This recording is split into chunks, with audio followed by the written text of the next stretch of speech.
Баршаларыңызға сәлем. Бүгін мастер-классымыздың екінші күнін бастаймыз.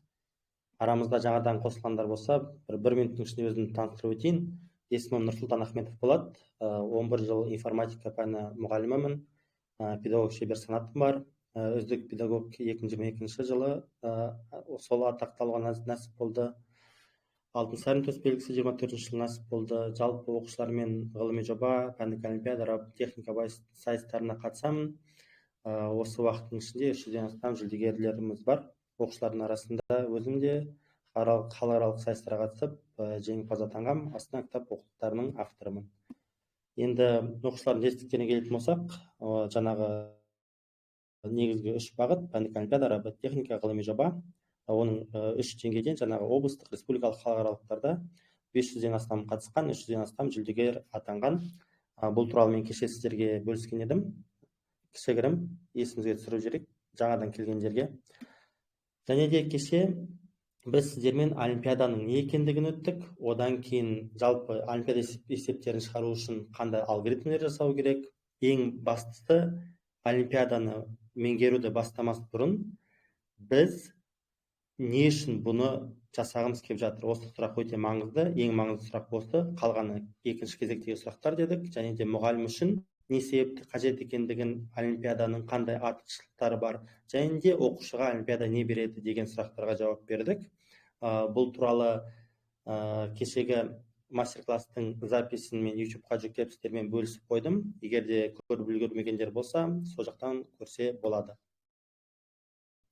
Сонымен қатар негізінен халықаралық аренада, пәндік олимпиадада C++ доминация жасайды дедік, бірақ та бізге, егер де сіз C++-тен уже тренер болып оқушыларды дайындап үлгермесеңіз, бізге Pythonнан бастап, Pythonның өзі республикалық деңгейге дейін апаратынын айтқан едік. Сонымен қатар Pythonның жақсы жері, ол сіздердің біріншіден қазір 390-да басталып жатқан пәніңізде оқушыларға күнделікті сабақтарда беруде көмектеседі. Одан бөлек ғылыми жоба болсын, олимпиада болсын, және робототехникада Pythonды қолдануға болады. Сонымен қатар сіздермен өзімнің тәжірибемен бөлістім. Яғни 2015 жылы бастағам, 10 жылдан астам есептер шығарғам, және де барлығы 1500-ден астам есептер шығардым. Негізінен осы 2 сайтта есеп шығарамын. Және де қазір как раз әрбір ресурсқа кіріп, тіркеліп, бәрін көрсететін боламын. Осындай бір маңызды ойды да кеше бөліскен едім. Біз көбінесе жаңа жыл бастаған кезде өзімізге мақсаттар қоямыз, көбінесе 1 жылдық мақсаттар қоямыз, және де 1 жылдық мақсаттарды қойған кезде өзімізді асыра сілтеп бағалаймыз. Сол себептен де жылдың соңында мақсатымызға жете алмай жатамыз. Ал егер де 1 жылдық емес, 3-5 жылдық мақсат қойсақ, және де оған қарай кішігірім қадамдармен барсақ, біз ұзақ мерзімде істей алатын нәрселерімізді недооцениваем дейді орыстарда, жете бағалаймыз. Енді және де мысалы S&P сайтында 677 рейтингтағы бар есеп шығарсам, оның мысалы қараңыздар, 2 есе көп қате жібергем, және де одан бөлек әр есептің тек қана бір емес, бірнеше жолмен шығаруға тырысқам. Яғни бұндағы бірінші айтқым келген мәселе, кешегі қайталап өткім келген мәселе, қателіктер болады, қателіктерден қорықпау керек. Өйткені қателіктер даму процесінің бір бөлігі. Және S&P сайтында мына жақта 354 есеп шығарыппын. Жалпы осы 10 жылдың ішінде көрдіңіздер ма? Жай-жайдан осылай болған нәрселер. Және де мен 10 жылдың ішінде басқа да біздің жауапкершіліктеріміз болады. Арасында олимпиада екінші деңгейге қалып қояды. Сол себептен де осылай рывоктармен не істедім? Осы олимпиадамды өзімді дамытып жүрдім.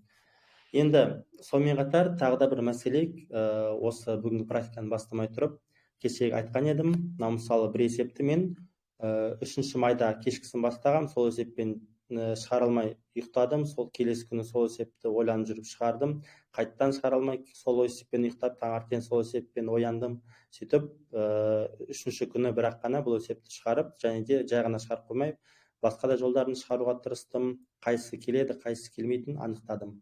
Яғни күрделілік болады, бір дегеннен болмайды, бірақ как раз таки қиындық болған кезде біз өзімізді жеңіп, өзімізді дамытамыз.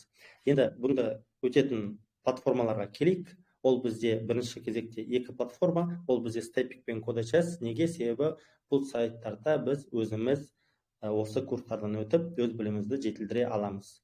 Кейін үшінші және төртінші сайттар осы алған білімдерімізді практикада қолданып олимпиада есептерін шығаруға осы екі сайт жақсы.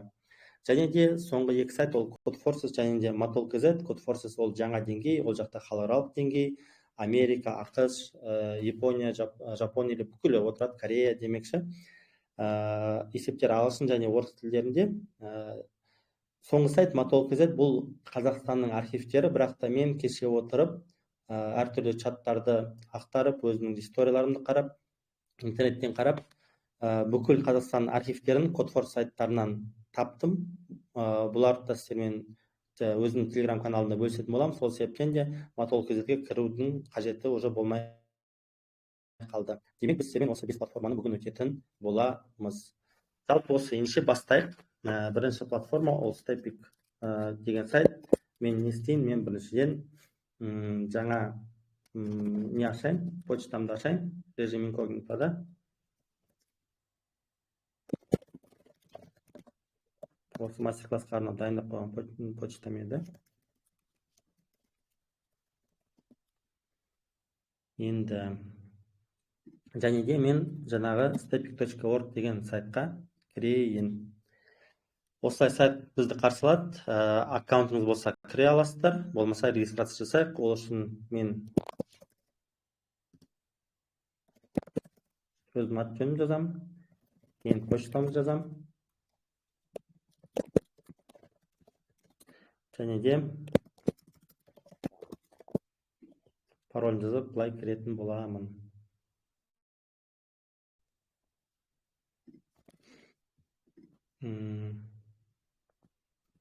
Кейін мына жақта мен не істеймін? Python деп курсты іздестіремін.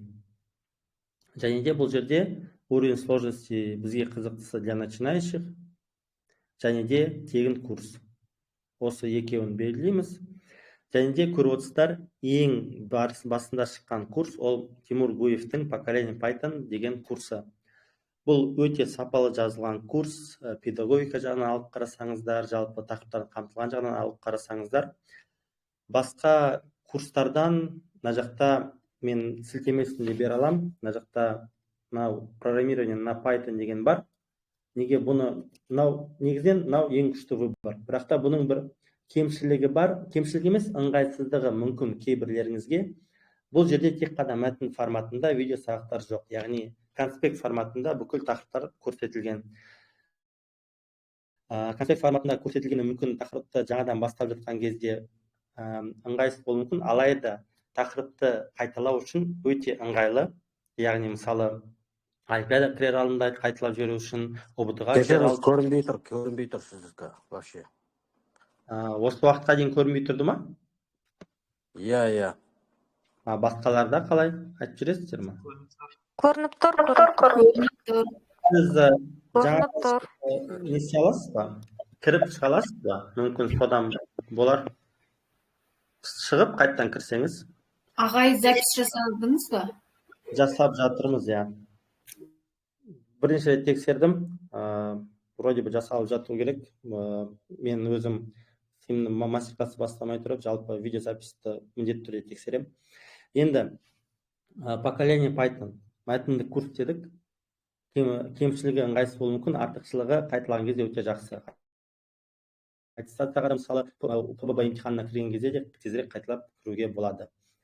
Әрине, қазақ тіліндегі курстар өте аз, сапалы курстарда одан да аз болуы мүмкін. Сол себептен де жалпы олимпиада бағытында өздеріңіз жақсылап дамытамын десеңіздер, кем дегенде орыс тілін, мүмкіндік болса ағылшын тілін біліп жатсаңыздар, тек қана олимпиада емес, IT саласында да өздеріңізді дамытуға өте жақсы бір мүмкіншілік болады. Алайда жоқ, маған видео сабақ ыңғайлырақ десеңіздер, мына курсты көрсеңіздер болады, бірақ та мен кеше Stepik сайтындағы барлық видео курстарды саралап шықтым. Python бойынша барлық демек қойын, енді басындағы 2-3 бетіндегі рейтингтары жоғары. Және де олардың ішінде маған ешқайсысы структурасы жағынан, педагогикасы жағынан өте қатты ұнады деп айта алмаймын. Бірақ та видео курстар қажет болса, мына видео курсты көрсеңіздер болады, сілтемесін бөлсем, одан бөлек мына жақтағы каталогтан өздеріңіз іздеп қарап, отзывтарын қарап, рейтингтарын қарап танысаңыздар болады. Бірақ та мынау уже проверенный курс. Енді бұл курсты біз не істейміз? Поступить на курс деп басамыз. Және де продолжить дейміз. Бірінші, яғни жалпы бұл курста қандай тақырыптар қамтылғанын айтып өтеді. Кейін соны жаңағы ашады. Бұл сайтта, бұл курста қалай, яғни өзіңді этика ұстау керек екендігі жайлы әртүрлі осындай моменттер. Кейін кішігірім анкета, анкетадан кейін жалпы қызықты фактілер. Сосын жаңағы мынау нәрсе өте жақсы жазылған. Яғни міндетті түрде жаңағы практика керек, жүйелік керек. Кешегі сіздерге бөліскен жеңімпаз атаудың формуласын как раз мен осы Тимур Гуевтен алып сіздермен қазақшаға аударып бөліскен едім. Енді әрі қарай кеттік. Как проходить курс? Мына жақта яғни жоғарыдағылар болады. Мынау конспектілер, мынау тест тапсырмалары, мынау есептер шығару, тағысын тағы. Енді мына жақта мен сіздерге мәселен мына жаққа бір барайын. While циклына мәселен, аттап өттім да тақырыптарды. Егер жалпы қарайтын болсақ, не бар? Енгізу шығару бар. Одан кейін шарттар бар, айнымалы деректердің типтері бар, циклдары бар. Одан кейін мәтінмен, жолдармен жұмыс бар, тізімдер бар, функциялар бар. Сосын осы тақырыптар бекітетін мини-проект, мини-жоба бар. Яғни осы тақырыптардың барлығы жақсылап мұнда қамтылған. Және де... ағай. Айтыңыз. Сізге екран көрінбейтінші. Тек қана сізде ғана ма, или қалай жалпы? Басқалар айтып жүресіздер ма? Көрініп тұр ма? Көрінбей тұр. Көрініп тұр, маған көрініп тұр. Көрінбей тұр. Маған көрінбей тұр. Қайтадан не істейін? Қайтадан бөлісейін. Қазір қалай болды? Көрінді ма жаңадан? Жоқ, көк бір мод не болып тұр бір. Екіне. Көрініп тұр, анық көрініп. Жоқ, көрінбейді деген жерге көріне бастады ма екен? Көрініп тұрған жоқ бізге. Үшін болып жатқан. Көрініп тұрған жоқ, ағай. Жоқ, ағай, көрінбей тұр. Так, давай. Бұл не телефоннан кіргендік ма, не компьютерден кіргендік ма? Компьютердан кірген кезде, мен кеше ескерткен едім, немен кірген дұрыс деп, приложениемен десктап. Сілтемесіне жіберген орнатуға. Көрінбей тұрғандар сіздер телефонмен кіріп тұрсыздар ма? Иә, телефонмен кіріп тұр. Шығып қайттан кіре аласыз ба? Жарайды қазір. Жоқ, ағай, мен компьютерім. Білмеймін, просто басқалар айтсаңыздар, көбісіне көрініп тұр ма? Көрініп тұр. Былай істейікші, көрінбей тұрғандар саусақпен санарлық сияқты, сіздер шығып қайттан кіріп көріңіздер. Егер де компьютермен кіріп көрсеңіздер, соткамен кіріп көріңіздер, либо наоборот, компьютерда отырсаңыздар, осы чатта үстінде Telegram десктопқа сілтеме бар. Соны жүктеп алып кіре берсеңіздер болады. Егер де тіпті кіре алмай жатсаңыздар, запись болып жатыр, записпен бөлісетін боламын. Енді ары қарай жалғастыра берейік. Мына жақтағы жақсы бір дүние, маған осы курстың мазмұны ұнады. Неге?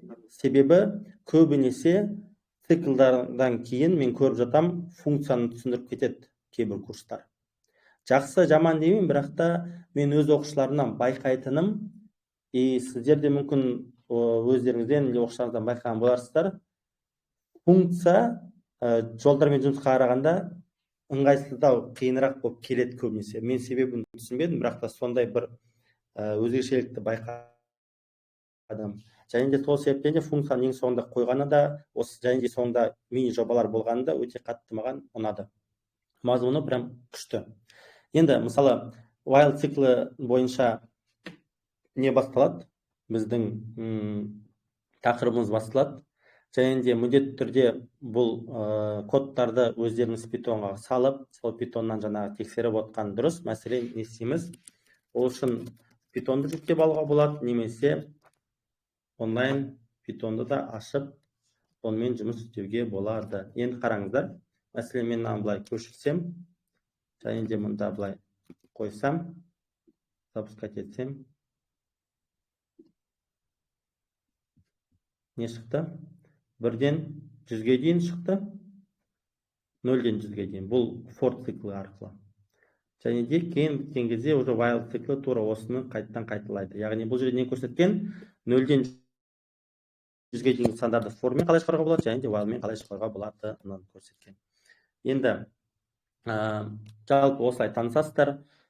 Егер де түсінбей жатсаңыздар, ChatGPT бар, Gemini бар, соларға қойып көруге болады. Кейін тест тапсырмалары арқылы бұны бекітуге болады. Және де мәселен, мынау есепті бірге шығарып көрейік. Не берілген? Жолдар берілген. Және де жолдар берілгеннен кейін конец деген сөз кездестірсек, біз конец және де одан кейінгі сөздерді экранға шығармауымыз керек. Біз конецке дейінгі сөздер шығаруымыз керекпіз. Яғни бұны қалай шешуге болады? Қазір бірге шешейік, яғни қысқа нұсқа шешейік. Және де бұл сайттың ерекшелігі өте күшті бір әдісі. Сіздер егер де бұл есепті кез келген есепті шығарсаңыздар, сол есептің шешімімен басқалармен бөлісе аласыздар. Бірақ та сіз басқалардың шешімін тек қана есепті шығарғаннан кейін ғана көре аласыз. Не үшін артықшылық? Бір есептің тек қана бір ғана шығару жолы жоқ. Сіздер өзіңізден бөлек басқа да бұл есепті басқаша қалай шығаруға болатынын көруге болады. Бұны қазір мен сіздерге көрсетіп берейін практикада. Яғни, мен мысалы мына жақта әртүрлі әдіс бар. Мен мысалы не істеймін? Bесконечный циклды бастаймын. Яғни бізде цикл бесконечный, тоқтамайды. Және де әр ретінде мен не істеймін? Жаңағы жолды оқимын. Және де мен мұнда не деймін? Егер де менің жолым конец дегенге не болса, конец дегенге бірдей болса, яғни мен оқып жатқан жолым конец деген сөз болса, мен не істеймін? Циклды аяқтауым қажет. Яғни брейк. Циклдан шығамын брейк арқылы. Болмаса, мен не істеймін? F-тің өзін шығарамын. Тексеріп көрейік. Мәселен, қараңыздар. Шығарды. Бірақ та мысалы мен мұнда конец деп жазсам, бірақ мына сайтта конец деп жазылмайды.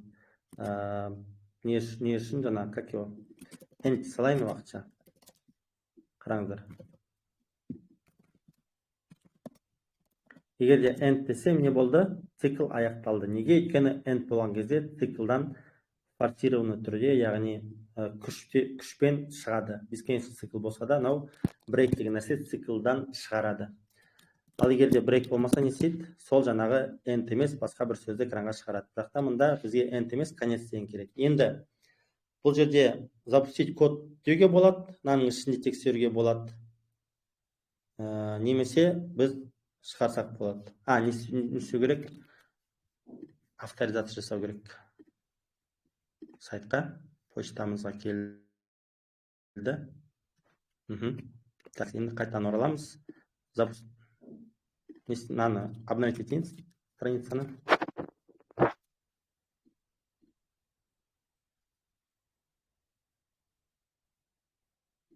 Так, запустить код. Яғни тесттен өттік. Енді басқа тесттерден де қарасақ, көрейік. Дұрыс, қараңыздар. Жасылмен белгіленді. Обновить етсек, мына жер жасыл болып тұрады. Енді ең қызықтысы неде? Ең қызықтысы біз мына жерде басқалардың 1000-нан астам есептер шығарудың жолын көрдік. Мысалы, мына жақта beskation цикл емес, не істеген? Басында бірінші сөзді оқыған, кейін ол сөз конецке тең болмаса, ол сөзді экранға шығарған, кейін жаңа сөзді оқыған. Кейін жалғаса береді. Қай уақытқа дейін? Біздің сөзіміз конецқа тең болғанға дейін. Мына жақта былай жасаған.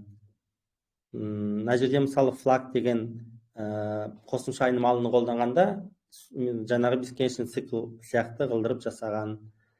Яғни мына жақта қараңыздар, мен мына жақта әдейі else жаздым да, бірақ та негізінен мына жақта else жазбай, осылай мына жақтағындай жай ғана else print десем де болушы еді. Яғни былай да шығаруға болады. Осы степиктің күшті жеріне сіздер есепті мүмкін шығарғанға дейін қиналасыздар, бірақ та оның өзінде мына жақта комментарийда не істеуге болады? Подсказкалар алуға болады. Және де сол подсказкалардан кейін шығарғаннан кейін сіздер ары қарай өтіп кетпеу керек, сол есептің басқа да шығару жолдарын қарастыру қажет. Жалпы степикпен жұмыс осы. Мына жақта осы определен бір пайызын бітіргеннен кейін емтихандар ашылады, сол емтихандармен осы бөлімдерді бекітіп отыруға болады. Соңында, яғни мини жоба бар, тағысын тағы. Енді бұл курстың тағы да артықшылығы неде? Поколение Python'ды бітіргеннен кейін мына жақта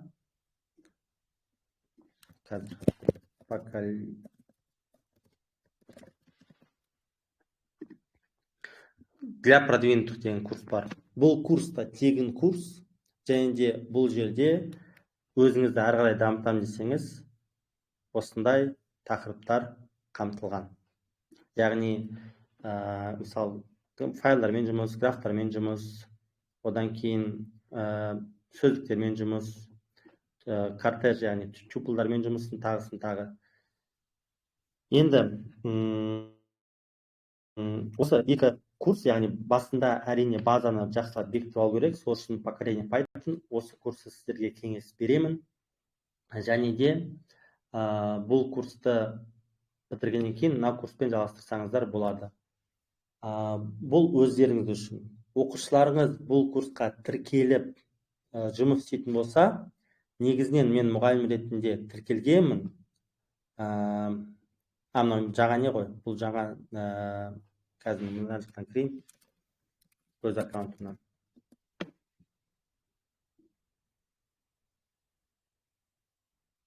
Мына жақта классы деген нәрсе бар. То есть негізінен мұғалім ретінде тіркелгеннен кейін не істеуге болады? Класс ашуға болады. Бірақ та өкінішке орай қазіргі кезде бұл функцияны платный қылдырып қойған. Мен кеше тексергем. Сол себептен де айтқым келгені, оқушылардың жұмыстарын сіздерге әрқайсы компьютердің алдында сыныпта болсын, жаңағы сабақтан кейін болсын, отырған кезде әрқайсына жеке келіп тексеру қажет болады. Осындай бір нюанс бар. Жалпы осы степик бойынша жұмыс істеп көргендер болды ма араларыңызда?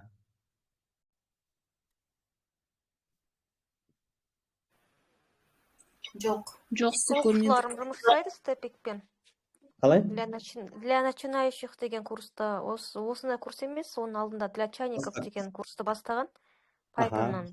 10-11 сыныптар әлі күнге дейін қарап жүр.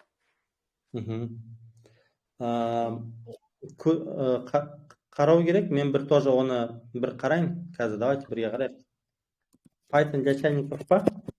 Иә, осындай бір курс болған. Для начинающих емес, для чайников деп басталған. Осы курстардың біреуін өтіп жүр оқушылар. Ма? Иә. 30 сабақ бар дейді. Бірақ кешіріңіз, сұрақ қойсам бола ма? Әрине. Мен жаңа бұрын тіркелген ғой, видимо, курста бірдемеде. Бірақ именно жаңағы сіз көрсетіп отқан курс шықпай тұр, поколение Python для начинающих деген. Менде бір қазақшасы тұр. Ол мүмкін алдында қазақшаға тіркеліп одан емес па? Жоқ, одан емес. Мен мынау курстардың сілтемесін сіздермен бөлісетін боламын. Жақсы, рахмет. Мына жаққа мен кіріп көрдім. Мына жақта артық ақпараттар бар сияқты. То есть объект ориентированное программирование олимпиадаға қажет емес, одан бөлек УБТ-ға да қажет емес деген сияқты. То есть көрейікші поступить етіп, ішін ашып. Бұл жерде де мысалы көрсеңіздер, бұл жерде де не форматында? Мәтін жоқ, мәтіндік форматта, видео сабақтар жоқ. Егер де мәтіндік форматта болса, точно жаңағы поколение Python әлде қайда жақсы. жалпы осы. Мен өзім бұл сайтта жаңа көрген боларсыздар, 2-не бітіргем. Осы сайтта жаңағы введение в C++ деген сайт бітіргем кезінде. Сайт жаңағы введение программирования C++. Мынау күшті курс тоже, видео курс бірақта. Бірақта айтайын қайттан, сіздерге C++ емес, сіздерге Python болғаны жақсырақ. Және де өзім үшін безопасный интернет деген тақырыпты өттім. То есть Stepik деген сайтпен жұмыс істеп көрдім. Оның ішінде мынау курсты қарадым, одан бөлек оқушыларым постоянно мынау поколение Python деген для начинающих дегенді өтеді. Оның басты себептерінің бірі ұбт-ға дайындық кезінде өте жақсы дүние. Как раз таки бізге олимпиадаға кіріспес бұрын бізге жалпы мектеп тақырыптарды үйрену керек, және де солардың негізінде олимпиадалық есептер шығаруды бастау қажет. Және де как раз таки осы сайттарды сіздер сабақ кезінде, егер де сабақ кезінде кіріктіруге мысалы уайымдасаңыз, сабақтан тыс факультативтерде оқушылармен жұмыс жасап, және де осы курсты сәтті аяқтаған, немесе осы курс барысында өзін көрсеткен оқушыларды өз олимпиадаларыңызға іріктеп алсаңыздар болады. Жалпы осы. Python бойынша, жаңағы Stepik бойынша біткен сияқты келесі кодекс курсына көшейік па? Иә, көшейік. Енді қараңыздар. Екінші нәрсе, бұл сайтты мен ерекше жақсы көрем. Неге? Себебі мұғалім ретінде бұл менің жұмысымды әлдеқайда жеңілдетеді. Мына жақта мен әр оқу жылына арнап курстар ашып қоям. Және де мысалы әр оқушыларды тіркеп қоям. Және де оқушылар былай жұмыс істеп жатқан кезде мен есте алам, әр оқушының компьютеріне бармай-ақ оның прогрессін көре алам. Одан бөлек ол тапсырманы ашып, именно осы тапсырманы ол қалай шығарғанын, оның кодын не істей алам, қарап тексере аламын. Және де одан бөлек оқушы да сізді күтіп отырмайды, кері байланысты резде программаны запускать етіп тексере алады, және де чек код деп бағдарламаның қай жерінде қате бар, қай жерінде не бар, соның бәрін тексеруге болады. Мысалы мен минусқа айналдырсам, чек код десем қате дейді, және де мына жақтан не үшін қате екендігі шығады. Бұл жерде кемшілігі неде? Кемшілігі ағылшын тілінде, бірақ та бұл қазіргі уақытта ондай қатты кемшілік емес. Біз сайтты перевод жасап аламыз, бірақ та перевод жасаған кезде кодта перевод жасалынып кетеді. Сол себептен кодпен жұмыс жасаған кезде қайттан ағылшынша аударып кодта ауыстырасыздар. Бұдан бөлек мына жақта видео сабақ бар. Бұл видео сабақты сіздер сразу YouTube-тан ашып, және де мына жақта YouTube-тың сілтемесіне өтуге болады.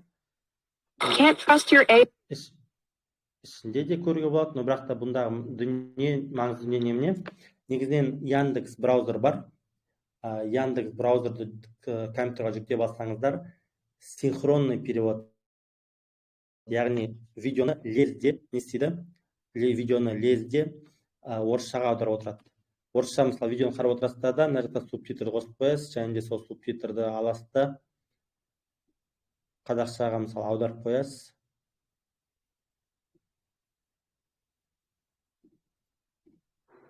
Hi, in this video we'll be... Яғни, бірақ та Яндекс браузер менде жоқ. Яндекс браузернан ашсаңыздар, бұл нәрсені синхронный перевод, жаңа орысшасын, вроде бы ағылшынша, бірақ та орысшасын қарап, астында қазақша субтитрмен танысып оқуға болады. Яғни, бұл жерде мәселе неде? Бұл жердегі мәселе как раз таки қазір негізінен ағылшын тілі барьері емес негізінен. Кез келген тіл. Өйткені жасанды интеллект бұл мәселені біраз шешті бізге. Жасанды интеллектке дейін де 6 сыныптың оқушылары, 6 сыныптың оқушысы осындай ағылшынша сайттардан ағылшынша білмесе де осылай перевод жасап математиканы, информатиканы дамытқан. Менің бір өзінің дайындаған оқушым бар 6 сыныпта. Сол себептен де тіл барьер емес. Одан бөлек жақсы бір нәрсе бұл жердегі слайд деп, осы видеоның презентациясын ашып, осы презентация бойынша дайын сабақ өткізуге беруге болады. Өздеріңіз жаңағы нәрселерді қазақшаға аударып немесе осыны идеяны алуға болады да жалпы. Осы кейін видео сабақтан кейін видео сабақтар байқасаңыздар кішігірім 5-6 минут қана, содан кейін осы бекіту несі болады. Бекіту сұрақтар 2 сұрақ, 4-5 сұрақ болуы мүмкін. Кейін осы видеодағы айтылған мысалдар және сол мысалдармен сіздер не істей аласыздар, басқаша жазып, оларды мысалы қалай жұмыс істейтінін тексере аласыздар. Және де мына жерде программа қате жазылған, соны ауыстыр, қатесін тап деген бар. Мәселен, мына жақта историяға кірсек, reset код десек, яғни кодты жаңадан ауыстырсақ,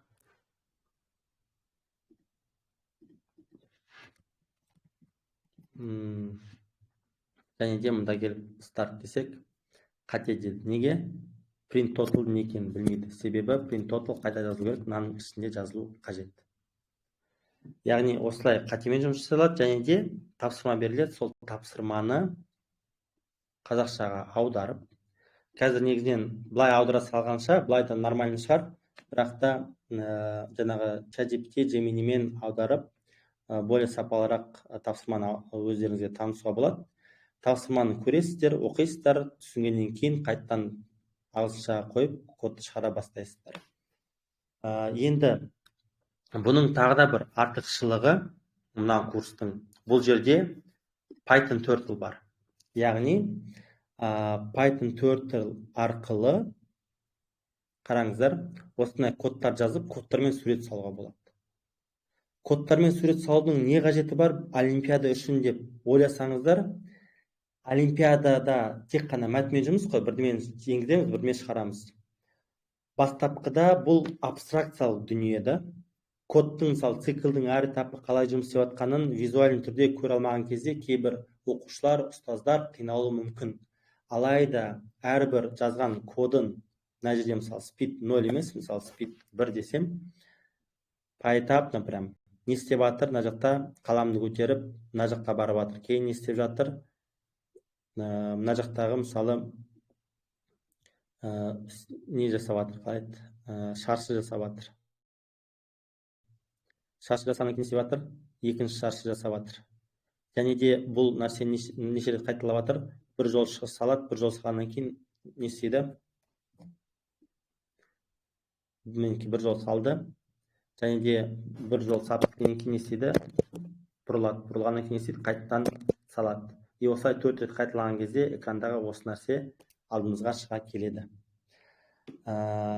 Яғни Python Turtle негізінен егер де өздеріңізге уақыт тауып, өзіңіз үшін оқимын десеңіздер, өте күшті дүние. Және де мен төменгі сынып оқушылармен жұмыс істеген кезде, сабақ кезінің өзінде де мен не істеймін? Мен оларға осы Python Turtle'ды өткіземін. Комиссия келген күннің өзінде де сабақтың тақырыбы не? Мысалы, сабақтың тақырыбы цикл түсіндіру. Цикл бар ма? Бар. Сабақ тақырыбы не? Функция түсіндіру. Функция бар ма? Бар. Яғни, бірақ та бұл әлде қайда қызық болады. Мысалы, қараңыздар. Бұл қиын болып көрінуі мүмкін, бірақ та оқушылар бұл нәрсеге 20-шы сабақта жетеді. Оған дейін ол не істейді? Ең оңай бағдарламалардан бастайды. Және нәтижесінде ол мысалы осындай күрделі, күшті дүниелерді өз қолымен жасай алатын болады.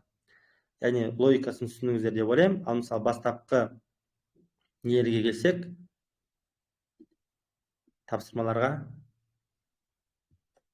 жай ғана циклсыз, ештеңесіз тік төртбұрыш салу. Ең басында вообще жай ғана мынандай нәрсе жасау. Кейін осыны бара-бара не істейді? Дамыта бастайды. Яғни Codeshes сайтын мен өзім не себепті жақсы көрем? Сапалы түрде жазылған қысқа нұсқа видео сабақтардан кейін бізде тест кетеді, тесттен кейін мысалдар кетеді, одан кейін тапсырмалар кетеді. Және де оқушыны проектін мен өз компьютерімде отырып та бәрін тексере аламын. Қай жерінде қалай шығарып жатыр, қай жерінде шықпай жатыр. Одан бөлек оқушы да лезде кері байланыс ала алады. Және де мына жақта Python Turtle бар. Мысалы мен 7-ші сыныпта тек қана осы Python 4 тілін бітірсе әжептәуір дүние. Өйткені Python 4 ішіне қараңызшы, не бар? Циклдар бар, комментарий бар, функциялар бар, айнымалылармен жұмыс бар, функцияның параметрлары бар, циклдің ішінде цикл бар, шартты операторлар бар, while циклы бар. Бірақ та бұның барлығын оқушы сурет салып үйреніп шығады, өте күшті осындай дүниеде. Енді ағылшын тілі жаңағы айтқандай, любой жаңағы нені видео сабақты болсын, қазақша субтитрмен қарауға болады, және де не істеуге болады, жаңағы переводчик қолдануға болады. Одан бөлек мен осы сайтқа арнап 60 видео сағаттан тұратын ұзақтығы 12 сағат видео курсым бар. Егер де ағылшын тілі проблема десеңіздер, не істейсіздер? Сіздер мына жерде осы бастан бастап 60 видео сағат тегін открытый доступта. Не істейсіздер? Мына сайтқа, курсқа тіркелесіздер, қалай тіркелуге керек болатын мына жерде барлығы бірінші сақта жазылған. Одан кейін мысалы 4 тілден бастайсыздар, 4 тілден бастамаймын, сразу мысалы барып аттап өтіп жаңағы 4 тілсіз бастаймын десеңіздер де болады. Және де әрбір сабақты мен қазақша түсіндірем бұл жерде. Және де әрбір үй жұмысына талдау жасаймын. Және де жай ғана талдау жасамаймын, осының барлығын дұрыстап, жаңағы қалай шешімге келу керек, осының барлығын қамтылған алғашқы 2-ші чаптер, 3-ші чаптер, 4-ші, 5-ші чаптерлар қамтылған не бар? 12 сағаттық видео курсын сіздерден, пожалуйста, қолдансаңыздар болады. Кодешес сайты бойынша сұрақтарыңыз бар ма екен?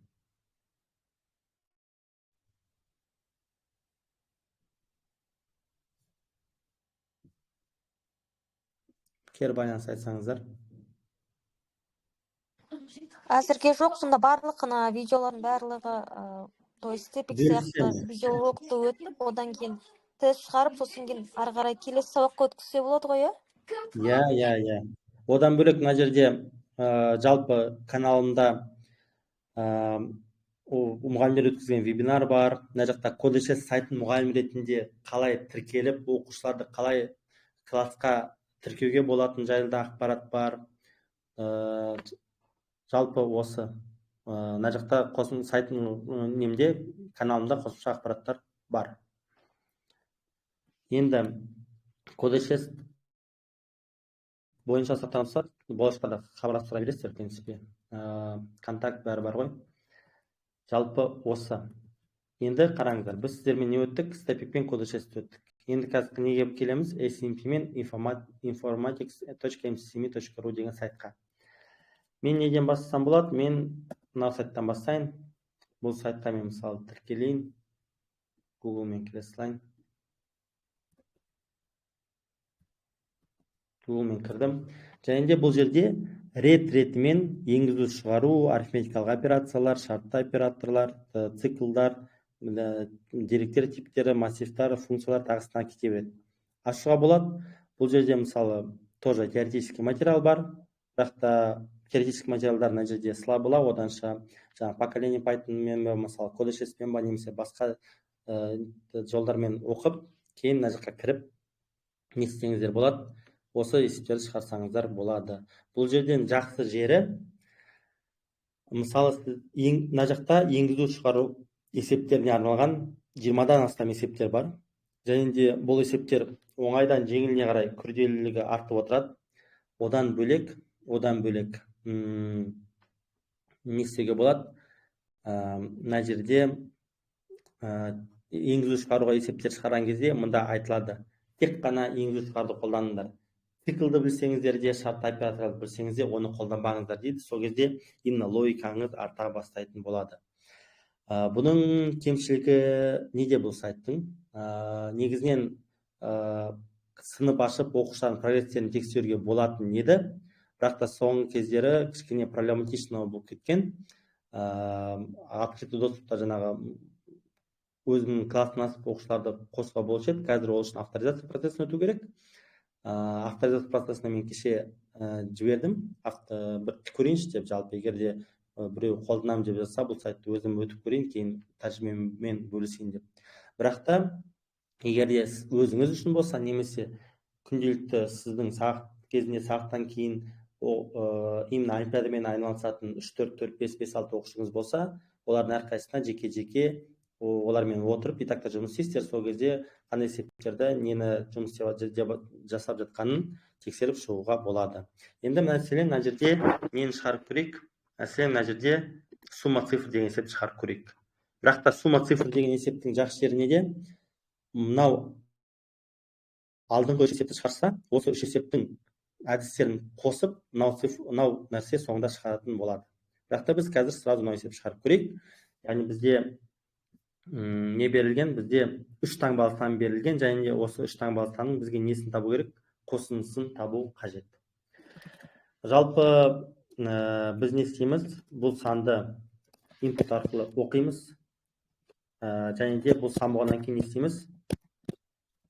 Оны интқа айналдырамыз. Келісесіздер ме? Санды оқып алу үшін. Одан кейін біз не істейміз? Қараңыздар. Одан кейін біз соңғы санды алу үшін не істеуге болады? Соңғы цифраны алу үшін. Қалдықпен 100-ге бөлеміз ғой. Қалдық 100-ге бөл. Қалдыққа бөлеміз. Мысалы 145-тен оның 10-ға бөлгенде қалдығы не болды? 5 болды. Жарайды. Түсінікті. Бірінші сан қалай аламыз? 100-ге бөлгендегі бүтін бөлігі. Бүтін бөлігі, иә. Иә, өте дұрыс айтасыздар. Сол кезде мінекей. Соңғы сан 6 болды, мынау не болды? Жарайды. Ал ортаңғысын қалай жасауға болады? Мынау 5 деген санды қалай алуға болады?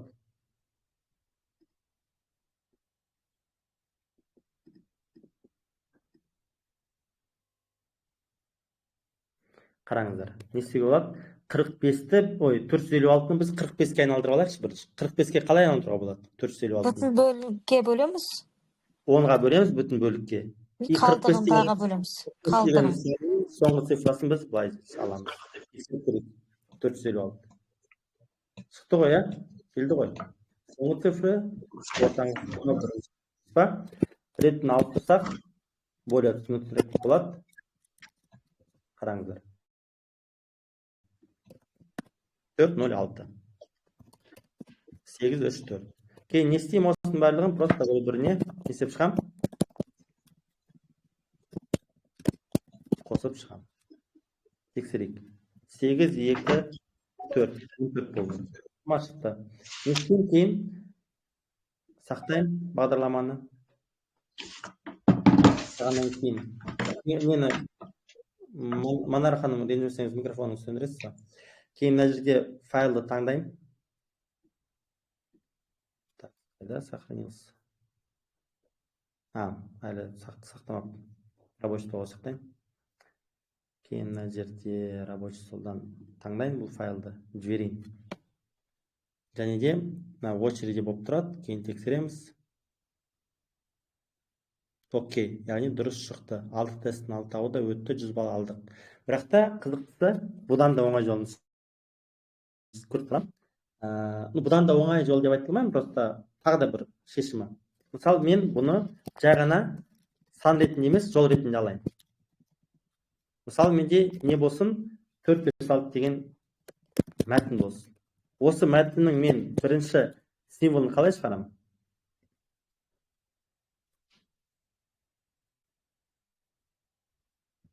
N0 деймін. Қараңыздар. Бізде мынау 0-ші символы ғой. Мынау бізде бірінші символ осылай кете береді. Мысалы, бізде мына жақта енгізу керек. Индекс дейсіз ғой. Иә, мінекей. Мынау бізде мәтін болса, мысалы, мына жақта менде информатика деген сөз болса, мынау и менде 0-ші компьютерда 0-ден бастап есептейді. Біз адамдар 1-ден бастап есептесек, компьютер 0-ден бастап есептейді. Мынау 0-ші әріп, мынау 1-ші әріп, мынау 2-ші әріп, 3-ші әріп, 4-ші әріп кете береді. Сол сияқты мынау 0-ші әріп, мынау 1-ші әріп, мынау 2-ші әріп. Ал бұл жерде біз мынаны мәтін ретінде оқып тұрғаннан кейін 345 деген сөздің бірінші әріпі 3 болады. Келісесіздер ғой, бірінші әріпі, екінші әріпі. Сонда не істедім? Қараңыздар. Пожалуйста. Басқа болсын. 947 болды. Көрдіңіздер ме? Енді бірақ та мен бұны қосатын болсам, проблема неде болады?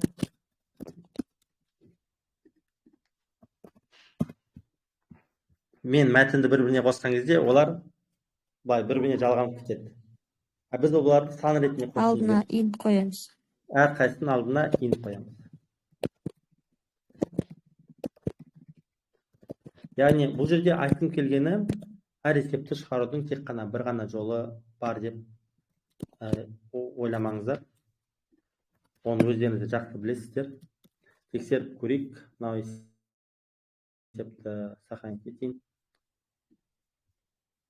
Выбирать етіп, көрейін жіберіп. Тексерейік.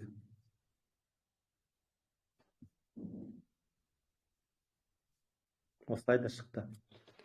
Яғни, степик сайтының әрі қарай мысалы енгізу шығару операторлары, шартты операторлар, циклдер, деректер типтері, тізімдер, функциялар жаңағы тағысындағы кете береді. Одан бөлек мына жақта да басқа да курстар бар. Так, что-то басқа нәрсе басып кеттім. Начало десеңіздер, мына жақта басқа да курстармен танысуға болады. Бірақ та в целом негізінен мен бұл сайтты көбінесе осы есептер үшін қолданамын. И то көбінесе мен SMP-да мысалы оқушылар есептер шығарады, в основном менде ең басында. Питонды үйреніп алғаннан кейін. Кейін SMP сайтына қазір көшеміз. Кейін SMP сайтында любом случае андай болып қалады арасында. Қиналып қалады, есептер шықпай жатады, мотивациясы жоғалуы мүмкін, стагнация болуы мүмкін бір жерде тұрып тұрғандай нәрсе. Сол кезде мен айта қоямын оларға. Не істеймін? Мысалы бір не көрсетейін сіздерге. Менде мынандай бір жасаған файлым бар. Бұл жерде оқушыларым мысалы деңгей дегенмен бөліп қойғам. Бұл файлмен де сіздермен бөлсем, шаблонмен. Қазір барлығын бөліссем, адамдарды көп ақпарат болып кетеді да, оқымай кетеді. Телеграм каналда сол себептен Телеграм каналда болсаңыздар, осы айтқан нәрселермен біртіндеп бәрімен жаңағы сіздермен бөлісіп отыратын боламын. Мынау шаблонды мен өзім жасағам кезінде. Мына жақта мен мысалы бірінші деңгей, мынаны бассаңыздар сол есептің өзіне келеді. Сол есепті үстіне оқушы шығарады, шығаратын болса, қай күні шығарғанын жазады. И мынау мысалы бірінші деңгейде 50 есеп, екінші деңгейде 50 есеп, үшінші деңгейде 100 есеп, тақ-тақпен бөлінген, төртінші деңгейде 100 есеп. Бірақ та кей кезде мен айтқанымдай оқушылар қиналуы мүмкін. Қиналған кезде арасында мен оларға айтамын, жарайды, қиналсаң, арасында мына сайтқа кірді, мына жерден де шығарсаң болады осы есептерді деп. Яғни, сол кезде бала кішкене өзін не істейді да жаңағы. Бір орында тұрып қалмайды, хотя бы өткен тақырыптар болса да кішкене кішігірім қайталай бастайды. Және де мынандай нәрсе бар. Бұл оқушылардың, мысалы мен мұнда жазам датаны. Мұнда кез келген датаны жазуға болады. Мысалы, қаңтар айы десем болады. Қаңтар айының басында мына оқушылар ештеңе шығармаған, кейін былай шығара бастаған. Ал мысалы мына жақта февраль айынан бастап мінекей әр оқушы аптасына неше есеп шығарып отыр, күнделікті неше есеп шығарып отыр, осы айдың ішінен неше есеп шығарды, өткен айларда неше есеп шығарды, жалпы осы уақытқа дейін осы екі платформада неше есеп шығарды. Осының бәрін осындай жүйе арқылы мен естіп отырамын. Оқушылардың жасаған дүниелерін тексеріп отырамын. Осы шаблонмен де сізбен в принципе бөлісемін. Яғни айтқым келгені, бұл сайтты мен қолданамын, бірақ та бұл сайттарда, мен мысалы бұл сайтарда ешқандай есеп шығарып көрмеген өз басым. Өйткені SMP-дің өзі жетіп жатыр. Бұл сайт мен көбінесе как раз таки тоқтап қалған кезде, қиналып жатқан кезде хотя бы қайталасын, бір өзінің мотивациясын қатты жоғалтпасын деп, солай мүмкіндік беру үшін көбінесе қолданамын. Енді SMP сайтына келейік, SMP сайтына тіркелейік, мысалы, мына жақта. Регистрация жасаған кезде, мысалы, мына жақта өздеріңіз нелеріңізді жазасыздар. Ағылшынша жазуға бола ма, болмай ма білмеймін, қазір тексереміз. Логин, мысалы.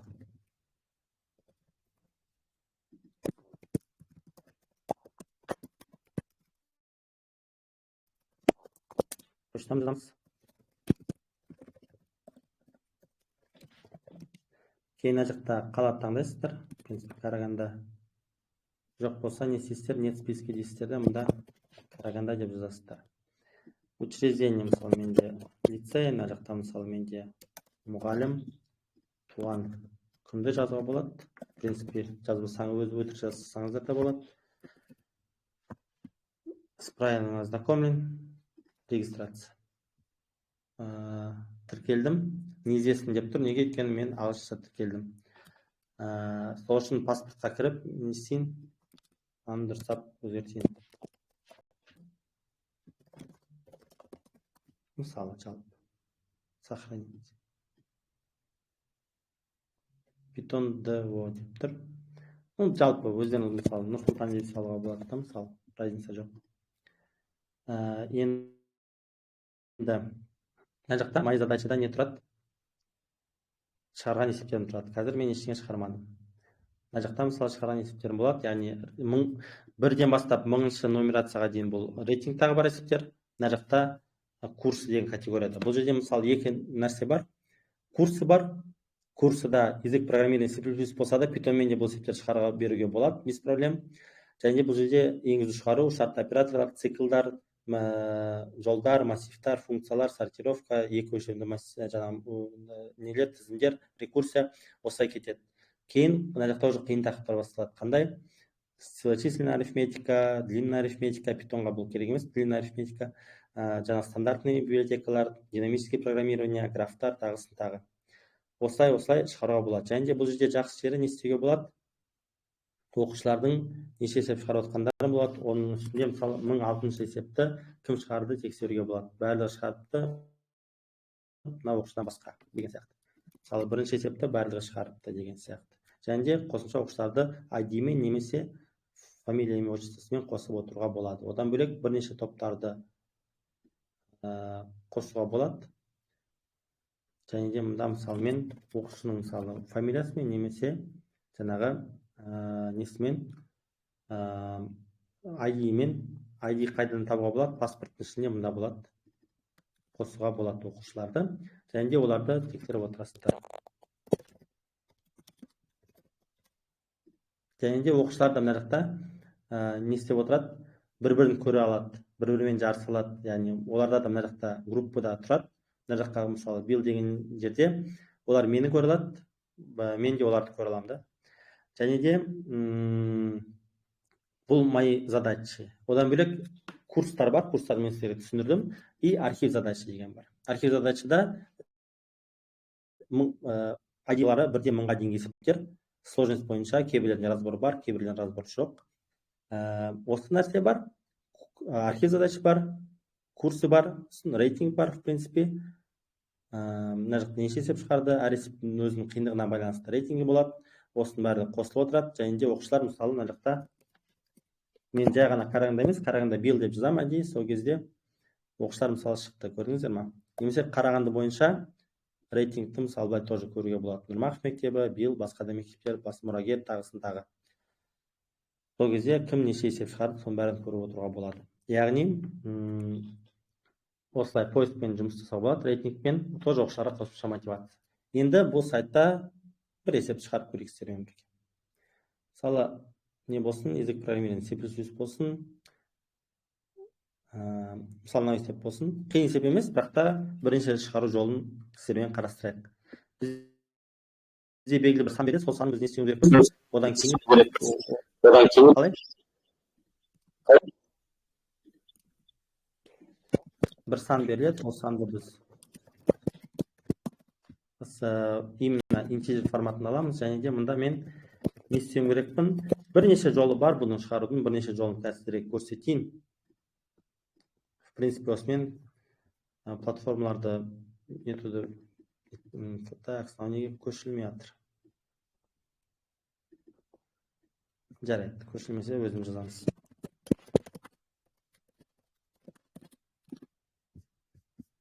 The next number.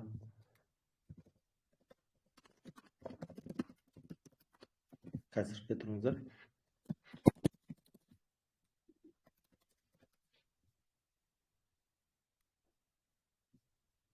Енді бұл жағы момент немене? 13 жаста мынау дұрыс болады. Ал бірақ та мысалы мен бір емес 2 жазайын. 2 жазсам, мынау 13-тан кейінгі сан 14 қате болады. Және де бұның қандай жолы бар? Плюстар арқылы жасауға болады. Былай n мынаның орнына былай бөліп аламын да.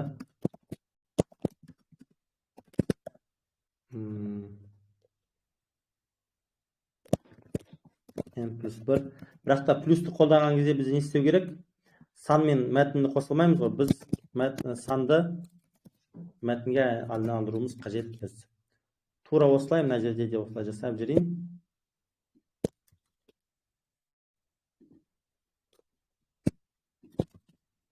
Number осылай. n-1. Просто тексеріп көрейік. Экран көрінбесе не істеуге болады? Записын көруге болады. Білмеймін. Қайттан шығып, қайттан кіре аласыздар ма? Енді ғана көрінбей тұрды ма, или полностью көрінбей тұрды ма осы уақытқа? Жоқ, кейіннен көрінбей қалды. Шығып, қайттан кіріңізші кәнекей. Енді қараңыздар, не болды? Мен мына жақта мысалы, мынау нені жасаған кезде 8-ден кейінгі 9, оған дейінгі 7. Сіздердің уақыттарыңызды үнемдеу үшін мына жақта әрбір деталіне кіріп жатқан жоқпын. Жақта мен істедім, мынаны бөлек жаздым, кейін санды мәтінге айналдырдым да оны қостым, қосу операторы арқылы, және мына жерде солай жасадым. Бұл бір жолы. Бұдан бөлек ең запятой арқылы да болады, оны жай көрсетпей қойын. Ең оңай жол вообще былай. F деймін. Тырнақшаның алдында F деймін. Онда the next number for the number. И мында фигурный жақшаның ішінде n деймін. Is n плюс 1 деймін. Мында previous деймін. Мында n плюс 1 деймін. Мынаны уақытша комментарий қала тұрайын. Компьютер көрмесі үшін мынау нәрсе орындалады. Уайымдамаңыздар, мына нәрсе жоқ. Мен мына нәрсе мысалы өшіріп тастасам да болады.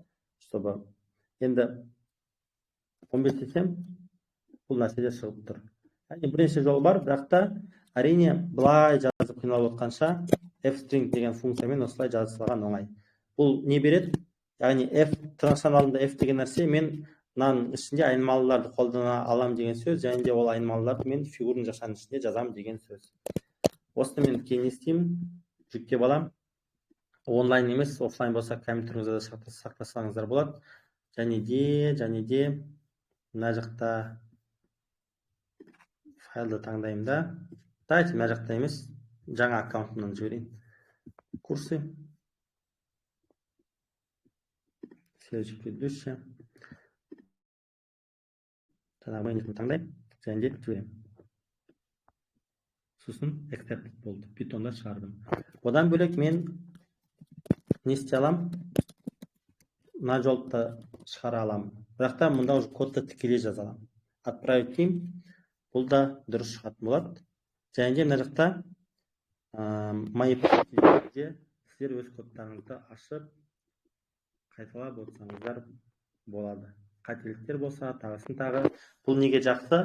Белгілі бір есептер шығарғаннан кейін сіздер оқушыларға бұны келесі жылы, одан кейінгі жылдары или біраз уақыттан кейін түсіндірген кезде, мысалы мен оларға өз есебімді, кезінде шығарған есебімді қарай салып, қалай шығардым, соның бәрін түсіндіруге болады.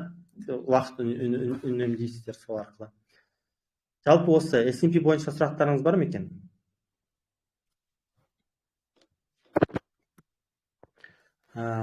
Сіздерге кеңесім естіліп тұр ма? Естіліп тұр. Сіздерге кеңесім осы сайттардың әрқайсысына өздеріңіз тіркеліп, осы сайттардың әрқайсысына өздеріңіз жұмыс жасап көріңіздер. Енді біз сіздермен бүгін не өттік? Біз сіздермен Stepik пен Codesys сайттарында тегін курстарды қалай оқуға болатынын үйрендік. Екіншіден, бұл курстарда оқыған білімді қай жерде практикада қолдануға болатынын үйрендік. Және де не қалды бізде? Codesys сайты қалды. Codesys сайтына кірейік. Бұл жерге тіркелу керек. Тіркелу в принципе оңай. Оңайлығын мына жақтан көрсетілейін. Codesys'қа кіреміз. Зарегистрироваться дейміз айтпақшы.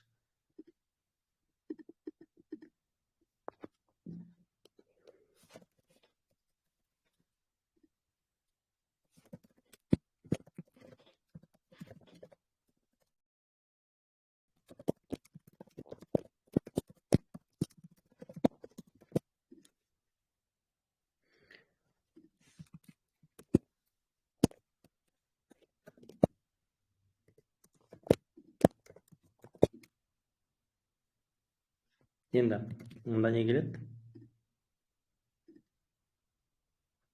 Подтверждение келеді. Подтверждать етеміз.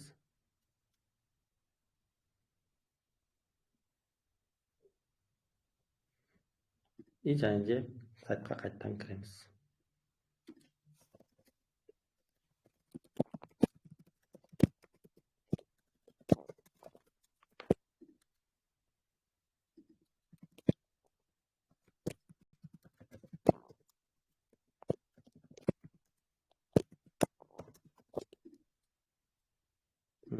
Короче, ладно, паролін қате жазған шығар, мен өз немнен кіре берейін.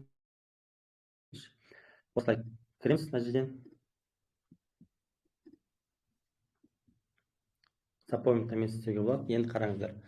Бұл жерде не бар? Бұл жерде ең жақсы жері бұл соревнование. Мысалы, жылына білмеймін, 50 шақты одан да көп жарыстар болады бұл жерде. Өзіңіз тексеретін. Және де бұл жерде 4 дивизион бар. Бірінші дивизион ол ең мықтылар, екінші дивизионға қатысатындар ол уже біраз основасын білгендер, сонымен қатар енді ғана үйреніп жатқандар, үшінші және төртінші дивизион, яғни үшінші немесе төртінші деңгейдегі жеңілірек нелерге жарыстарға қатысып өзін сынай алады. Жақсы жері немене? Кодфорс сайты уақыт шектеуі бар. Уақыт шектеуі болғаны үшін сіз олимпиаданың кәдімгі деңгейіне нетесіздер, как его енесіздер, да, получается. Одан бөлек, мысалы, мен мысалы ертең болатын контестке тіркелдім, ертең жазып көрем. Одан бөлек, қараңыздар, мен мысалы көп болды шығармағаныма, мына жақта мәселен соңғы контест алсам, 3 есеп шығарыппын. Так, естіліп көрініп тұр ма? Барлығы нормально ма? Менде бар ғой, мына жерде трансляция көрінбей тұр, сіздің именно Басқалар не ғана тұр. Кіріп отқан адамдардың тізімі ғана шығып тұр. Басқаларыңыз экран көрініп тұр ма? Нұрсұлтан ағай, некіде көрінбейді. Даусыңызды естіп отырмын. Тек. Ешкімде көрінбей тұр ма? Жауап беріңіздер. Көрінбейді. Бағанадан бері айтып жатырмын ғой. Жоқ, сіздерде көрінбейді, бірақ басқаларда көрініп тұрды ғой. Басқалар көрініп тұрсыздар ма? Кейіннен көрінген. Ау? Көрініп бір свернуть етсеңіздерші, екінші экран тұр ғой, жәнінде поделиться экраном дейді. Жарайды, көрініп тұрса, бізде аз қалды. Қазір не істейік? Тұрыңыздаршы.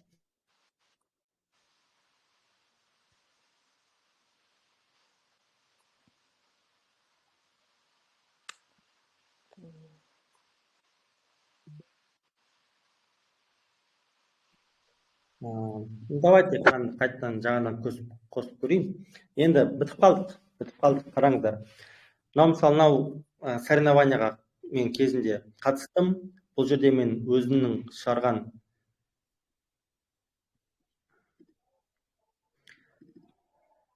кодымды қарай алам. Мәселен, да. Одан бөлек мен шығара алмаған, мысалы, D есебін басқа адамдар қалай шығарғанын көре алам. Енді көрінді. Басқа есептерін қалай шығарғандарын көре алам. Одан бөлек біткеннен кейін мына жақта рейтинг болады. Рейтинг ауысады, біреуде өседі, кемейеді, қызықты нәрселер осылай. Енді кейін мынау соревнованияның, қараңыздар. Соревнованияның мұнда разборы болады.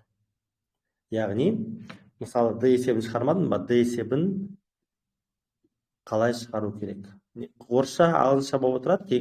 Именно осы ненің организаторлары не болғаннан кейін осылай болып тұрған шығар. Көрініп тұр ма экран? Разборды перевод жасап көруге болады кейін. Сайт немножко есеп тұр менде.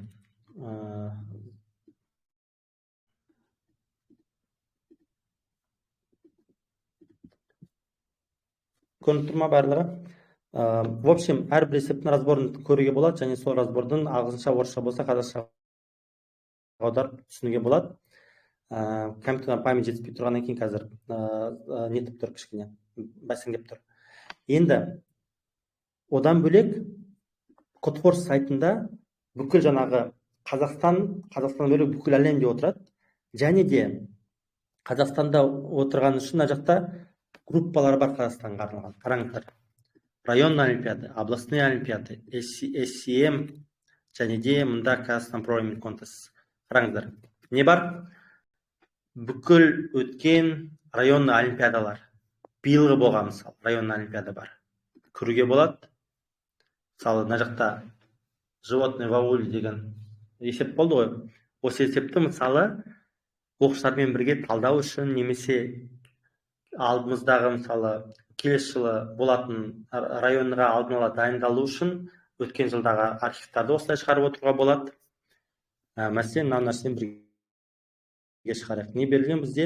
Не берілген? Мысалы, коус. Не берілген? Сиыр берілген, және де ат берілген. Және де сиырларда 4 аяғы болады, атта да 4 аяғы болады, бірақ та бізде сиырда не болады? 2 жаңағы несі болады? Қалай? 2 мүйізі болады. И және бізге не табу керек? Бізге жалпы берілгені, бұл жалпы есептің шарты, ал бізге берілгені осы жануарлардың, бізде араласып кеткен жануарлар, неше аяқтары бар? Бүтіндей бөлінді. Және де неше мүйізі бар? Мүйіз, қалай? Ағылшын хорнс. Мысалы, аяқтар бар и мүйіз бар. Енді қараңыздар. Бізге не табу керек? Басында бізге сиырлардың саны табу керек, және де бізге кейін аттардың санын шығару керек.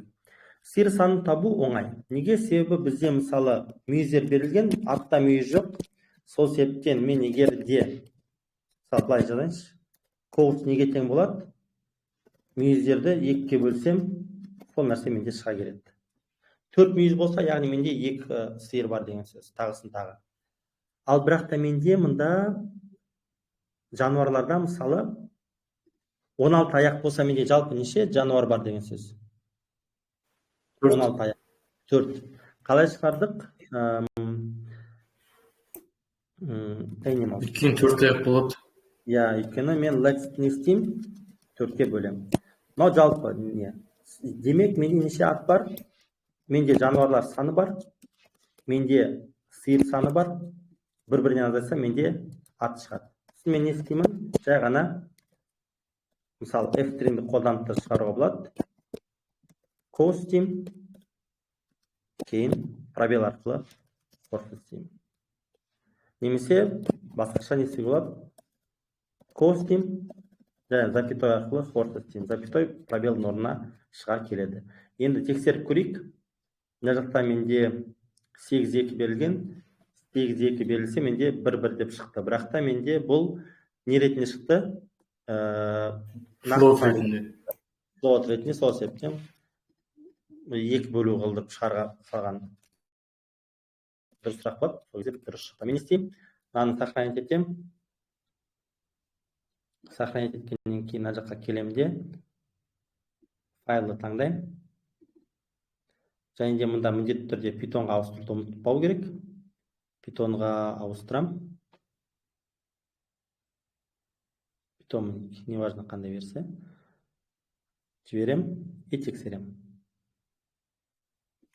И мынау кәдімгідей районный олимпиадада болған есептен бөлек, сол есептің тесттары да осында. Одан бөлек Кодфорс сайтынан жақта болған облыстық бүкіл жаңағы нелер бар. Облыстық сұрақтар. Мәселен, осы бүгін басталған облыстық олимпиаданы кеше басталды, кеше басталған облыстық олимпиаданың сұрақтары да мұнда жақын уақытта пайда болады. Және де сол уақытта пайда болған кезде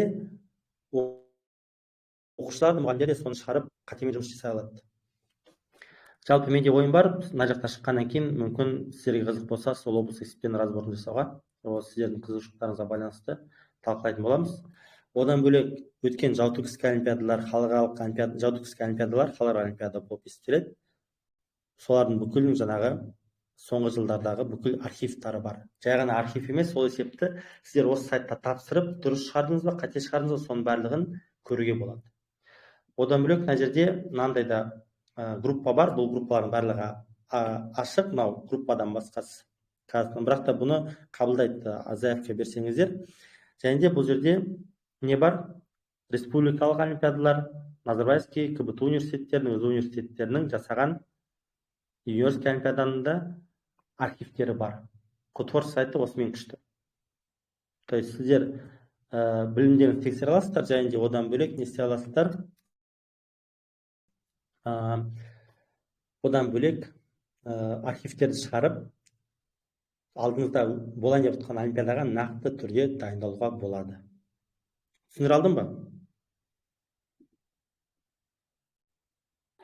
Иә. Осы презентацияны группаға жібере аласыз ба? Мен презентациядан бөлек мен видео сабақты группаға бөлсем. Сөз рахмет. Енді осыменен мен сіздерге 2 күннің ішінде қандай уәде берген едім? Информатика олимпиадасына өзіміз қалай дайындай аламыз деген сұраққа жауап табамыз деген едім. Бірінші күні біз шықпай тұра тұрсаңыздар, сіздерге қызықты ақпарат болуы мүмкін, көздеріңіз көресіздер. Бірінші күні біз сіздермен жалпы олимпиада не екені, мұғалімге оқушыға не береді, және де қалай дайындалу керек екенін өттік. Бүгін біз сіздермен қай жерде оқуға болады, қай жерде практика жасауға болады, және де қай жерде непосредственно олимпиадалардың өзіне дайындалуға болатынын сіздермен өттік. Сонымен қатар мен сіздермен өзімнің YouTube каналыммен де бөлістім. Сол жақтан өздеріңіз не істей аласыздар, қосымша ақпарат көре аласыздар. Енді бұдан бөлек мен жаңағы кішігірім қайталап өтсек, бізге ең басында мектептің бағдарламасын жақсы меңгеру керек, оны жай ғана теория емес, практикада қолдану керек, жүйелі түрде жұмыс істеу керек, және де қиындықтар болуы ол нормально, просто қиындықтармен жұмыс істеп өзіңізді дамытуларымыз керек біздің.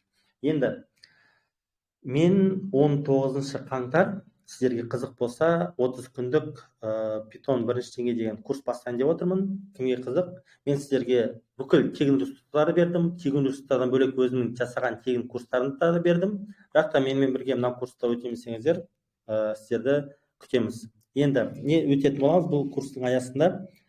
0-ден бастаймыз. Енгізу шығару, айнымалылар, деректер түрлері, арифметикалық жолдық операторлар, математикалық функциялар, шартты және ерекшелік операторлары, салыстыру мен логикалық операторлар, шартты операторлармен бірге қолданылатын циклдар, одан кейін күрделі құрылымдар, яғни шарттың ішінде шарт, циклдің ішінде цикл деген сияқты, жолдардың өзімен жұмыс және жолдармен жұмыс кезіндегі әдістер, одан кейін бір өлшемді массивтар, тізімдерге қолданылатын әдістер, тізімдермен қолданылатын функциялар және де функцияларды өтіп, осыны аяқтайтын боламыз. Жалпы қалай өтеді? Осы 2 сайтта жұмыс істейтін боламыз. Осы 2 сайтта 30 күннің ішінде 100-ден астам есептер шығаратын боламыз. Қандай форматта болады? Дүйсенбі, сәрсенбі, жұма күндері таңертең мен сіздерге уже қысқа нұсқа жазылған, өздеріңіз бос уақытыңызда қарай алатын сабақтар жіберем. Сол сабақтарды қарайсыздар, үйренесіздер, және де сол сабақтың өзіне практика болады, және де сол сабақтан кейін сразу үй жұмысы болады. Сол үй жұмыстарын мен дүйсенбі күні таңертең жіберсем, видео сабақтарды соны қарайсыздар. Ол видео сабақтармен танысуға, практика жасауға және үй жұмысын жасауға сіздерде дүйсенбі күні уақыт болады, и сейсенбі күні уақыт болады. Сейсенбі күні мен кешке қарай әр есептің талдауын жіберетін боламын.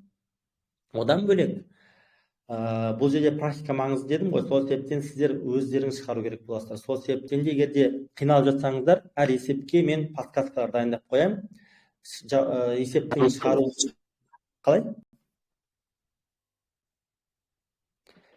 Есептің шығаруын сразу көрсетпеймін, подсказкалар берем. Подсказкалар арқылы өзіңіз максимально шығаруға жағдай жасаймын. Болмай жатса разборларын көресіздер. Яғни қалай болады? Дүйсенбі күні жаңа тақырып, оны бекіту, үй жұмысы, сейсенбі күні үй жұмысының кешке қарай разборы, оған дейін 2 күн жаңа тақырыпты полностью бекітесіздер. Кейін сәрсенбі күні екінші жаңа тақырып, үй жұмысын бейсенбі кешке дейін жасайсыздар, бейсенбі күні қайтадан үй жұмысын талдау болады. Кейін жұма күні тура солай жаңа тақырып және де үй жұмысын талдау. Алғашқы 6 күн бұл уже записанный видео сабақтар болады. Сол арқылы сіздерге записанный видео сабақтардың жақсы жері ол без воды тек қана конкретно жаңағы қысқа нұсқа видеолар, және де өздеріңіз мысалы есепті шығарсаңыздар да менің қалай шығарғанымды, бірінші жолмен шығарғанымды өздеріңіз көріп үйренсеңіздер болады шығарған күннің өзінде де.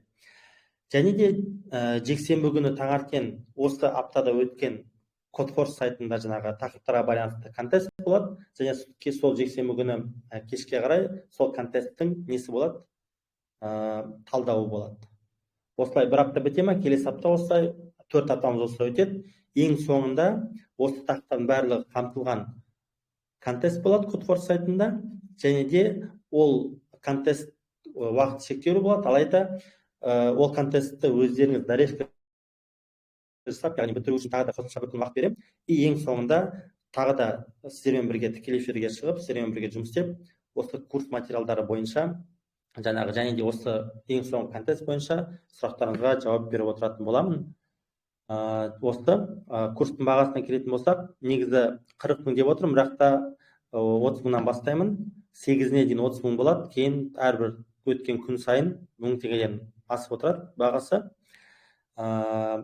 Жалпы осы сұрақтарыңыз бар болса, жауап беруге дайынмын.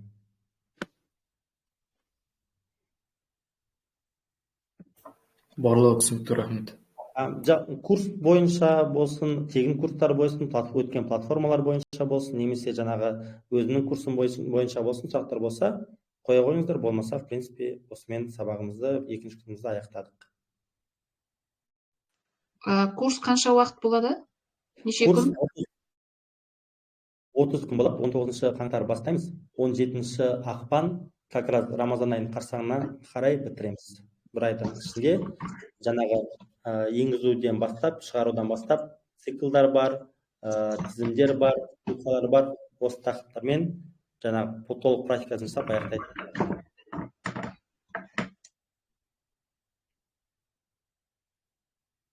Сол жалпы, в принципе. Тағы да сұрақтарыңыз болса, жауап беруге дайын, болмаса аяқтай берсек болады. Сабақ бойынша Нұрсұлтан ағай, мысалы, аптасына бірнеше рет па, или?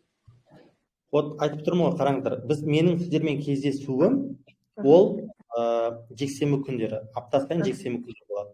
Оған дейін мен күнде 6 күн бойы кішігірім сабақтар жүріп отыратын боламын.